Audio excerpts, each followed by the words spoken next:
Breaking news YCP నేత మాజీ మంత్రి కొడాలి నానికి షాక్ తగిలింది. వైజాగ్ 3 టౌన్ లో కేసు నమోదైంది. చంద్రబాబు లోకేష్ పై గతంలో అనుచిత వ్యాఖ్యలు చేశారంటూ ఓ విద్యార్థి ఫిర్యాదు చేశారు. దీంతో పోలీసులు కొడాలి నానిపై 352(3), 353(2) సెక్షన్ల కింద కేసు నమోదు చేశారు.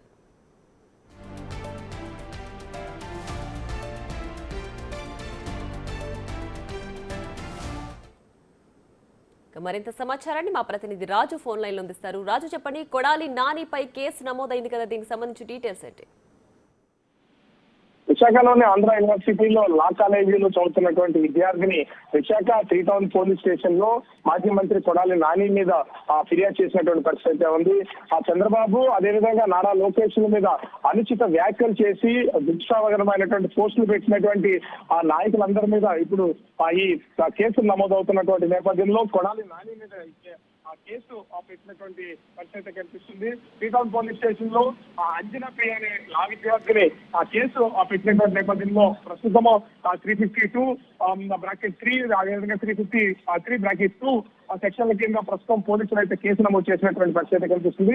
గత ప్రభుత్వ హయాంలో అటు మంత్రిగా ఉన్నటువంటి కొడాలి నాని నారా లోకేష్ మీద, చంద్రబాబు మీద అనుచిత వ్యాఖ్యలు చేయడం అంతా కంటే అవమానకరంగా మాట్లాడారు. దీన్ని తట్టుకోలేక నేను ఇక్కడ కేసు అయితే పెడుతున్నానని చెప్పేసి అంచనా ప్రియ చెప్పినటువంటి పరిస్థితి ఉంది.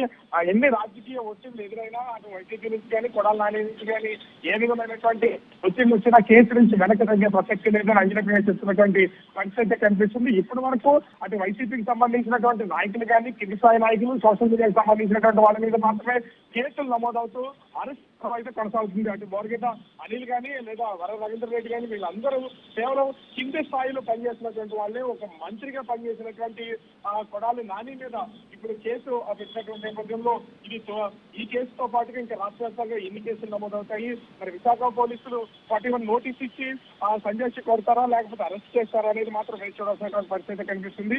అయితే అంజనా ప్రియ మాత్రము తాను నారా లోకేష్ మీద అదేవిధంగా చంద్రబాబు మీద చేసినటువంటి అనిశ్చిత వ్యాఖ్యలను భరించలేకే ఈ కేసు అయితే నేను పెట్టడం జరిగిందని చెప్తున్నటువంటి పరిస్థితి ఉంది. మరి పోలీసులు ఏ విధమైన నిర్ణయం తీసుకుంటారో వేచి చూడాల్సిన పరిస్థితి కనిపిస్తుంది. Priya, thanks for the updates. Right Raju, thanks for the updates.